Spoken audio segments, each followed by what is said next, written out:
to read anything else. I read your book and I had a grand time, and now I'm supposed to just go on and read something else and get the same thrill and fulfillment out of it as Sula?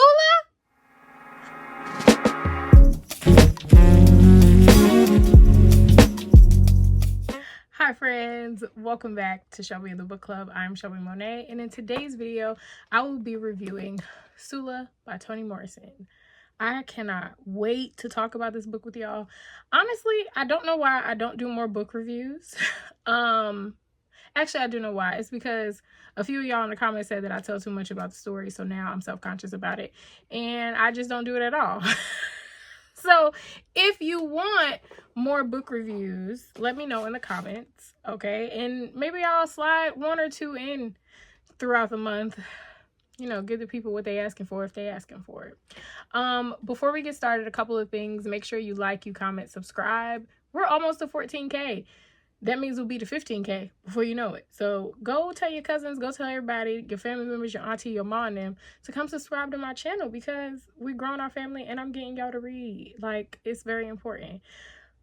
Everything that I mentioned in this video will be linked down below in the underneath bar. It is called the underneath bar because it is underneath the video. You're getting it. I can hear you gassing up your fingers to type.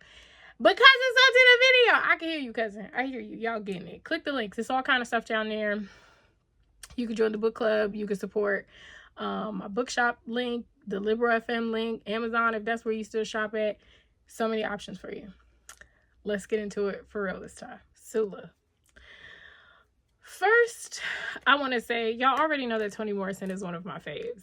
I absolutely love Toni Morrison. I've always loved Toni Morrison, even when I was a new reader and I didn't really quite understand what it was that I was reading. Toni Morrison is one of those authors that you're going to get a good story, but you're also going to get talent and skill, as well as very good writing. Like, she can do all of the things very well. And sometimes because of that, these are not books that you just read one time, you get it, and then you move on with your life. They are books that you need to read multiple times. So this wasn't my first time reading Sula. I don't know how long ago it was that I read Sula for the first time. Some of it was familiar to me. A lot of it was not. So we can act like this was my first time reading it. It felt like that.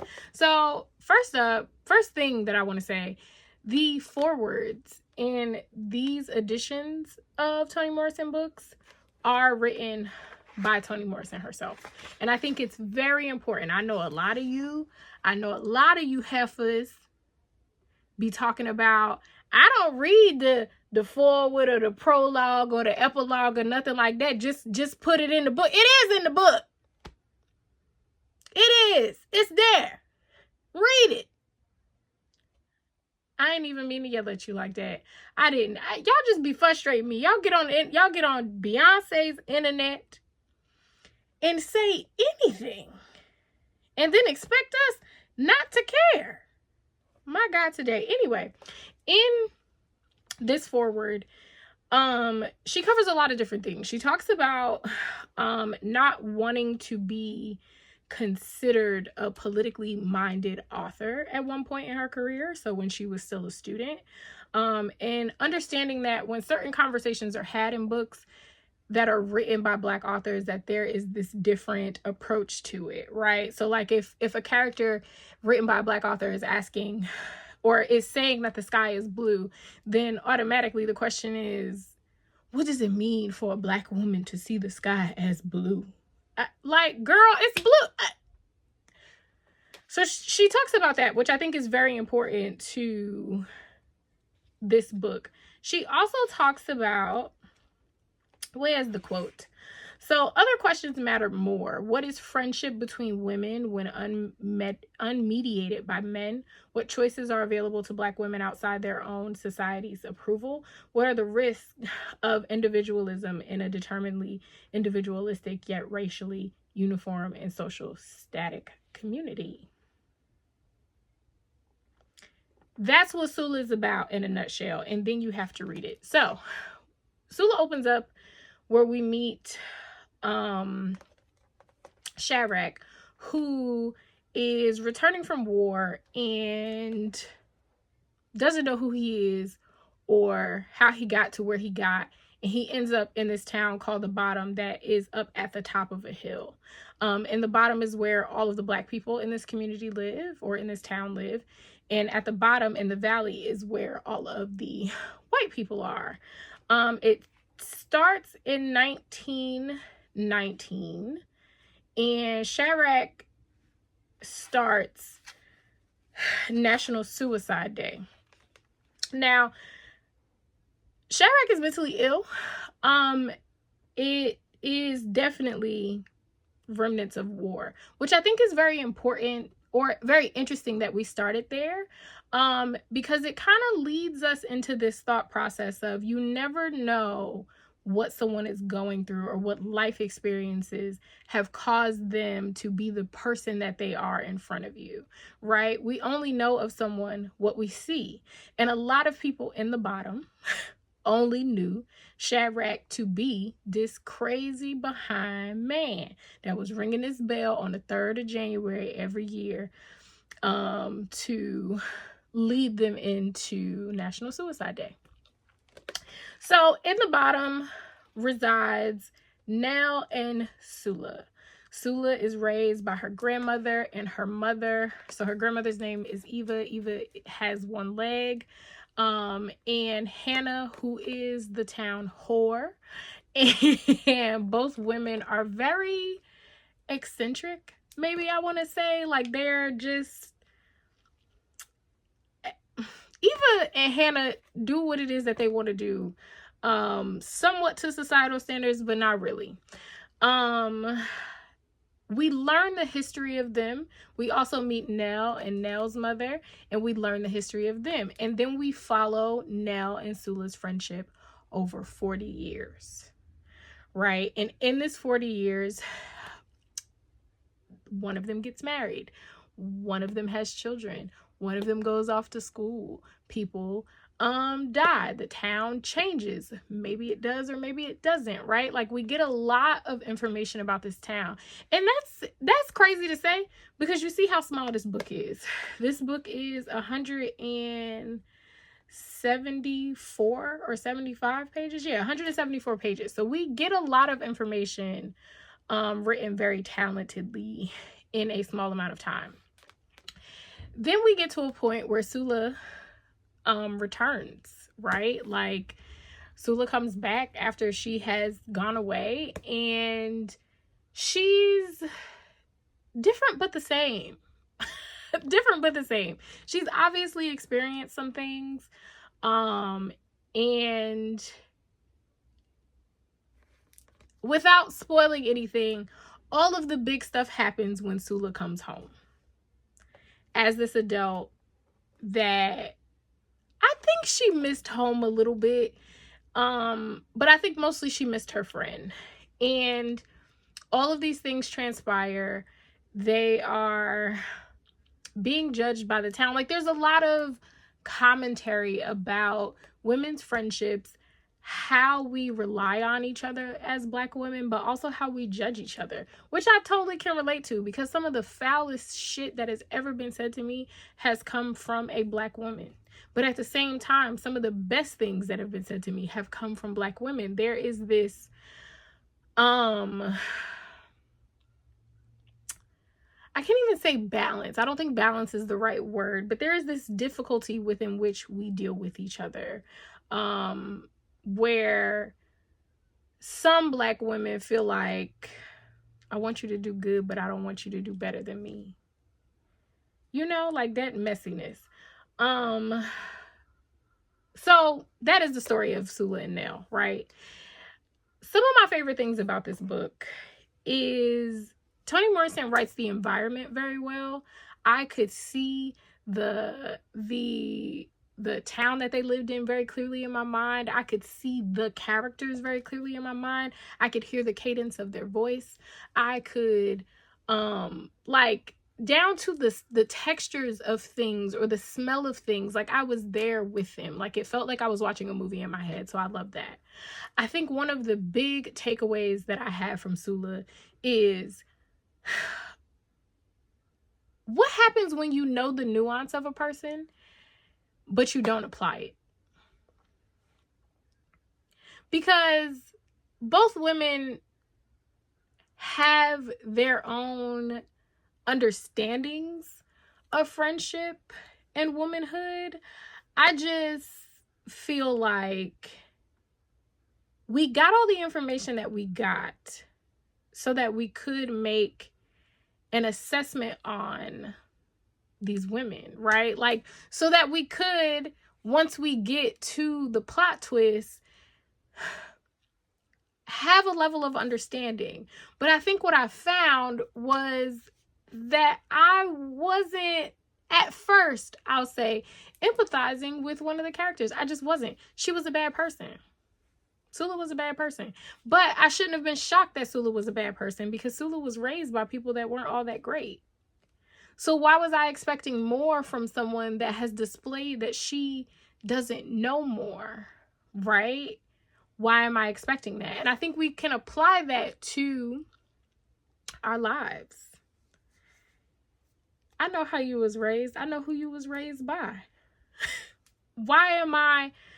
And it's not that it's leaving. It's not that it's excusing behavior, right? But I still think we should be able to, or at least Toni Morrison is questioning us in the way of, if we know certain things about people, if we know who they were raised by, what they were raised by, if we know their traumas, if we've seen their actions displayed in certain ways, why are we expecting them to treat us differently? Why do we feel like we should be exempt? They showed us who they are. They showed us. Why are we missing the pattern recognition? So I thought that was really interesting. I also thought Sula was funny.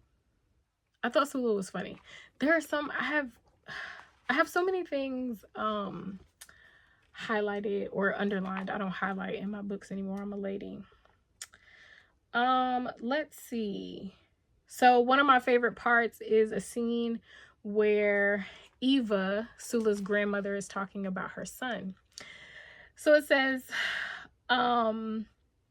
after all that carrying on, just getting him out and keeping him alive, he wanted to crawl back in my womb. And well, I ain't got the room no more, even if he could do it. There wasn't space for him in my womb. And he was crawling back, being helpless and thinking baby thoughts and dreaming baby dreams and messing up his pants again and smiling all the time. I had room enough in my heart, but not in my womb, not no more. I birthed him once. I couldn't do it again. He was growed, a big old thing. God have mercy, I couldn't birth him twice. I mean, good writing. Let's see, what else? So many things I have. Oh, down here, Nell. I feel like this scene was, we really got to understand Nell as a person. So it says, could he be gone if his tie is still here? He will remember it and come back, and then she could tell him, sit down quietly and tell him. But Jude, she would say, you knew me. All those days and years, Jude, you knew me. My ways and my hands and how my stomach folded and how we tried to get Mickey to nurse. And how about that time when the landlord said, but you said, and I cried, Jude, you knew me and had listened to things I said in the night and heard me in the bathroom and laughed at my raggedy girdle. And I laughed too because I knew you too, Jude. So how could you leave me when you knew me? But then, to show the differences between the friends, right? We get later on a similar type of conversation that Sula is having with herself. It says, I didn't even know his name. And if I didn't know his name, then there is nothing. I did know, and I have known nothing ever at all, since the one thing I wanted was to know his name. So how could he help but leave me, since he was making love to a woman who didn't even know his name? We didn't deserve Toni Morrison. We didn't deserve her. I think this is a phenomenal book. I think friendships between women are very complex, and specifically Black women, because there's so many other things that we carry with us that make us who we are. It was just good. One book recommendation that I will say I think you should read after or before, whenever you can make time, you read Sula, is Go Tell It on the Mountain by James Baldwin. Specifically this edition, because I really enjoy the foreword by Roxane Gay that is in here, that talks about novels that make us uncomfortable, right? So it says, in his essay, Everybody's Protest Novel, Baldwin incisively critiques Harriet Beecher Stowe's Uncle Tom's Cabin and Richard Wright's Native Son. In doing so, Baldwin illuminates his issues with the genre more broadly. All too often, he notes the importance of the issues a protest novel addresses becomes a convenient excuse for aesthetic flaws. Skipping a whole bunch of stuff. Then it says the part that I have underlined. A protest novel then should defy the traditional conventions of the protest novels, Baldwin writes with such disdain. Instead of reinforcing stereotypes and making facile arguments, they should be nuanced, offering original insights into the human condition. They should make readers uncomfortable. They should resist categorization. They should not offer easy or tidy conclusions. They should reflect the complexity of the real world we live in, rather than the convenient simplicities of fictional worlds where there is no need for nuance. Both of these books do exactly that. They are a reflection on things that we believe should go a certain way, or a reflection of what we understand of societal standards, and then it's flipping it on its head, right? Because it's easy to say what people should be and what they should do, but what happens when you add the complexities of real life to them? What happens then? So I think you should read these two together. I think whereas Sula is about friendships, this is a conversation about religion and how we view people in certain positions in the church as exempt from flaws, when that is not in fact true. Okay, so go read the both of these. If you've read them already, let me know in the comments. If you plan to read them, let me know in the comments too. Leave me a green heart. If no one told you today, I love you. You are kind. You are smart. You are important, if to no one, to me.